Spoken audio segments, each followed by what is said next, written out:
जी हाँ, नमस्कार प्यारे साथियों। आज हम बहुत ही शानदार, बहुत ही ज़बरदस्त टॉपिक लेके आए हैं। स्टैटिक जीके का विश्व के प्रमुख घास के मैदान। इसको हम तोते की तरह नहीं पढ़ेंगे, पूरा कॉन्सेप्ट के साथ पढ़ेंगे।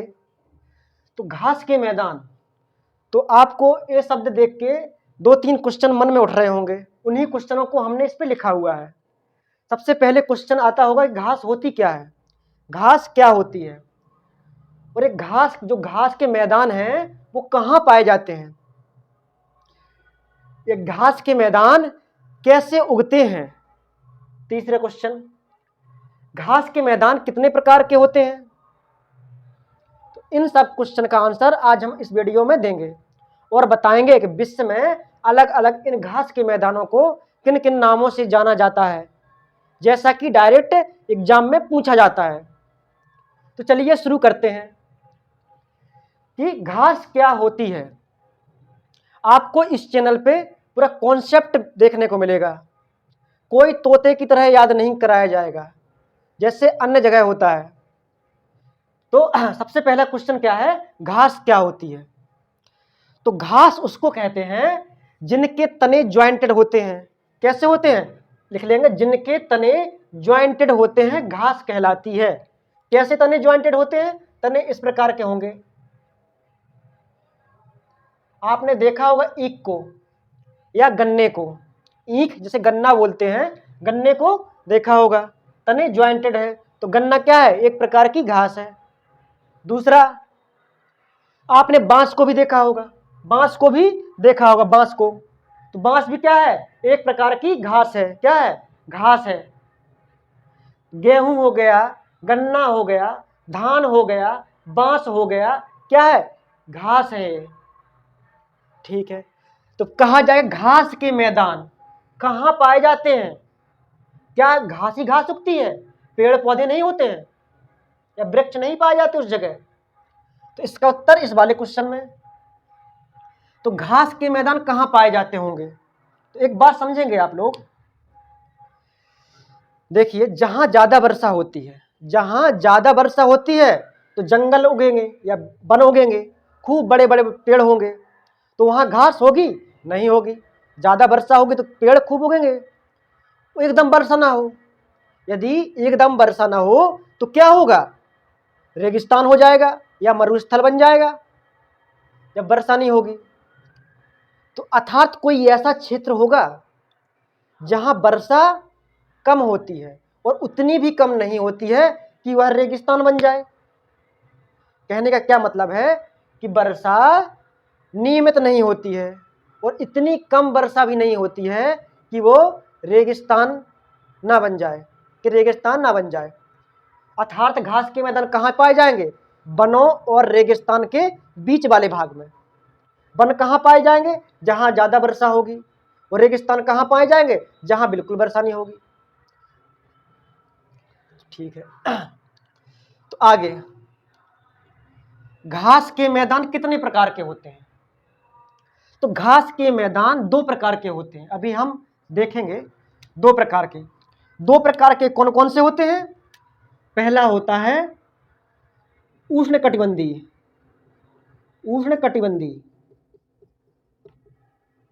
और दूसरा होता है शीतोष्ण कटिबंधीय।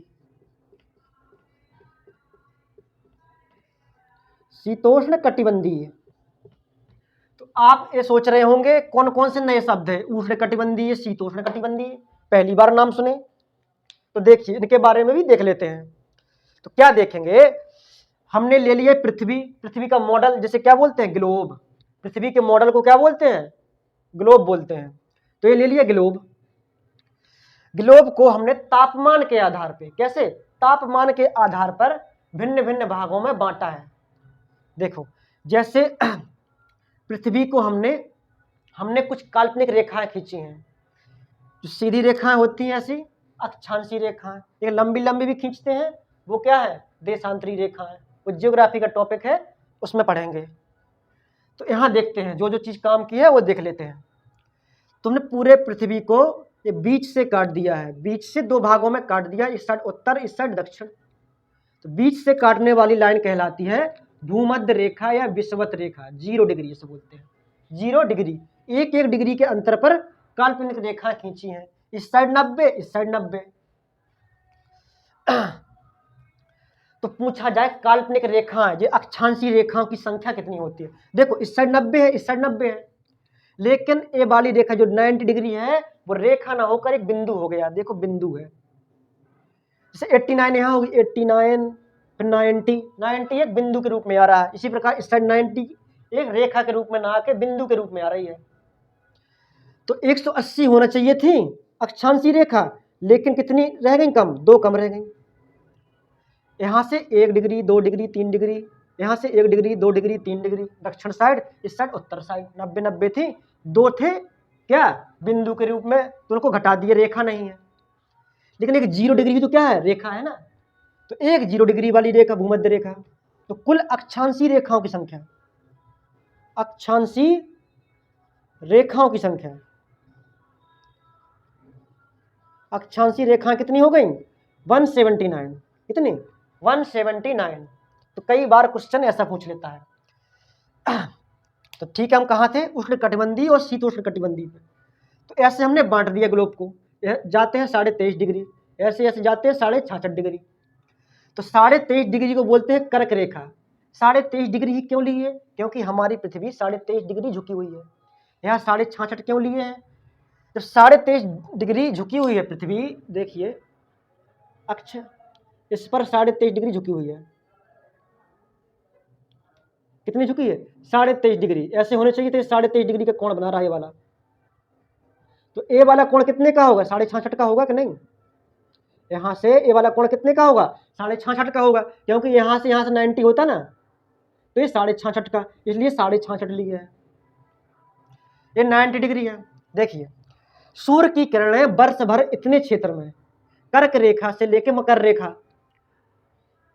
के क्षेत्र में वर्ष भर कैसी पड़ती हैं? सीधी पड़ती हैं या सीधे लंबवत पड़ती हैं। जिस प्रकार यहाँ से 23.5 डिग्री कर्क रेखा है, उसी प्रकार इस साइड 23.5 डिग्री कौन सी रेखा है? मकर रेखा है। इसी प्रकार 66.5 डिग्री दक्षिण की तरफ क्या है? अंटार्कटिक रेखा है। तो क्या है? सूर्य की किरणें कर्क रेखा और मकर रेखा के बीच हमेशा लंबवत पड़ती हैं, और इधर जैसे जाते हैं वैसे ही सूर्य की किरणें कैसी होती? तिरछी होती जाती हैं, तिरछी पड़ती हैं। यहाँ पे एकदम तिरछी पड़ती हैं। तो जहां तिरछी पड़ेगी वहां पे तापमान होगा, कम तापमान होगा। जहां सीधी पड़ेगी वहां पे भयंकर तापमान होगा। तापमान होगा तो क्या होगा? गर्मी होगी। गर्मी को क्या बोलते हैं? उष्ण बोलते हैं। क्या बोलते हैं? उष्ण। तो इसलिए इस क्षेत्र को उष्णकटिबंधीय क्षेत्र कहते हैं। क्या बोलते हैं? उष्णकटिबंधीय क्षेत्र। क्या बोलते हैं? उष्णकटिबंधीय क्षेत्र। कर्क रेखा से मकर रेखा वाले क्षेत्र को उष्णकटिबंधीय क्षेत्र बोलते हैं। ठीक है, अब इधर गर्मी थोड़ा कम पड़ेगी, ठंडी भी पड़ेगी, गर्मी और ठंडी दोनों पड़ेगी, अर्थात शीत भी होगा और उष्ण भी होगा। ठंडी को शीत और गर्मी को उष्ण, तो शीतोष्ण होगा। ऐसे ही इस प्रकार यहाँ भी होगा। तो क्या हो जाएगा? शीतोष्ण। ये भी क्या हो जाएगा? शीतोष्ण हो जाएगा। ये दोनों क्या कहलाएंगे? शीतोष्ण। 23.5 से 66.5 डिग्री शीतोष्ण। शीतोष्ण। यहाँ पे तो भैया सूरज की किरणें नहीं पहुंचती हैं, बहुत कम पहुंचती हैं। तो यहाँ पे क्या है? एकदम बर्फ है। क्या भैया? एकदम बर्फ है। जब बर्फ है तो वहां कोई वनस्पति ही नहीं होगी, ना घास है। जब घास नहीं होगी तो घास के मैदान कहाँ पे होंगे? तो यहाँ पे घास के मैदान नहीं पाए जाते हैं। तो घास के मैदान 2 प्रकार के हो गए, एक तो यहाँ पाए जाते हैं और एक यहाँ पाए जाते हैं। एक उष्णकटिबंधीय घास के मैदान, दूसरे शीतोष्ण कटिबंधीय घास। हाँ, तो हमने देखा कि घास के मैदान 2 प्रकार के होते हैं, एक होते हैं उष्णकटिबंधीय और दूसरे होते हैं शीतोष्णकटिबंधीय। तो सबसे पहले देखेंगे उष्णकटिबंधीय घास के मैदान। तो पेपर में 2 तरीके से क्वेश्चन पूछता है। कैसे पूछेगा? पहला क्वेश्चन तो ये रहेगा, एक कोई घास के मैदान का नाम दे देगा, कहेगा एक कैसा घास का मैदान है, उष्णकटिबंधीय है कि शीतोष्णकटिबंधीय है कि शीतकटिबंधीय है। यहाँ वाले भाग को बोलते हैं शीतकटिबंधीय। देखो यहाँ को उष्णकटिबंधीय, शीतोष्णकटिबंधीय, यहाँ पे शीतकटिबंधीय, यहाँ पे शीतकटिबंधीय। तो हमको एक ट्रिक के माध्यम से याद कर लेंगे कि कौन सा घास का मैदान उष्णकटिबंधीय है। तो एक ट्रिक का नाम है सकला। क्या? सकला। सकला। सा से सवाना, का से कंपोज, ला से लानोज। इसके अलावा कोई सा भी घास का मैदान हो वो शीतोष्ण कटिबंधीय होगा। इन तीन में से कोई हो तो कौन सा होगा? उष्ण कटिबंधीय। उष्ण कटिबंधीय क्या कहलाता है? जो कर्क रेखा और कर्क रेखा और मकर रेखा के बीच में हो। तो पूछा जाएगा सवाना घास का मैदान कहाँ पाया जाता है? तो बताएंगे सवाना घास का मैदान अफ्रीका में पाया जाता है। कहाँ पे? अफ्रीका में। अफ्रीका में इसे क्या बोलते हैं? पार्कलैंड के नाम से बोला जाता है। अफ्रीका वाले इन्हें पार्कलैंड बोलते हैं। ये वाला पेपर में पूछा गया था कि पार्कलैंड किस प्रकार के घास के मैदानों को कहते हैं? अफ्रीका में सवाना घास के मैदानों को पार्कलैंड कहते हैं। दूसरा कंपोज। कंपोज कहाँ का है? ब्राजील का। कहाँ का? ब्राजील का। ब्राजील के घास के मैदानों को कंपोज कहते हैं। तीसरा देख लेंगे लानोज। लानोज कोलंबिया और वेनेजुएला। कोलंबिया और वेनेजुएला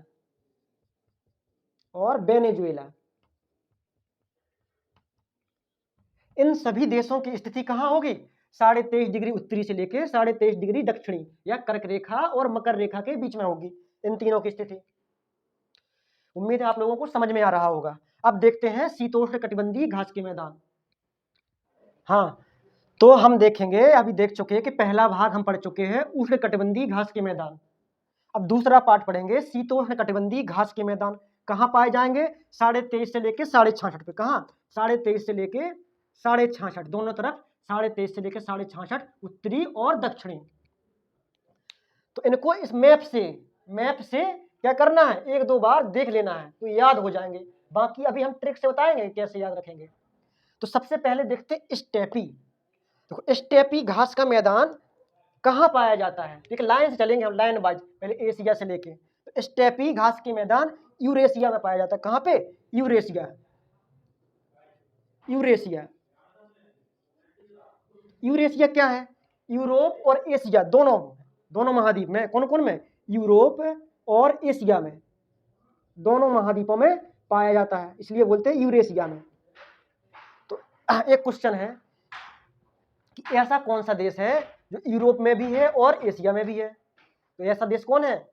रूस। जो रूस की राजधानी है, राजधानी वाला पार्ट दिख रहे हैं जो मॉस्को है, वो कहाँ पे आती है? यूरोप में।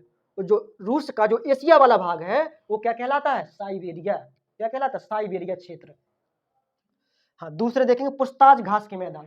पुस्ताज घास के मैदान जस्ट बगल में उसके, स्टेपी के बगल में। कहाँ पे? यूक्रेन और हंगरी में। यूक्रेन और हंगरी। हंगरी ऐसा नहीं, हंगरी देश का नाम है, हंगरी। तीसरा देखिए प्रेरी घास के मैदान। कहाँ पे? प्रेरी घास के मैदान उत्तरी अमेरिका में। कहाँ पे? उत्तरी अमेरिका में। उत्तरी अमेरिका।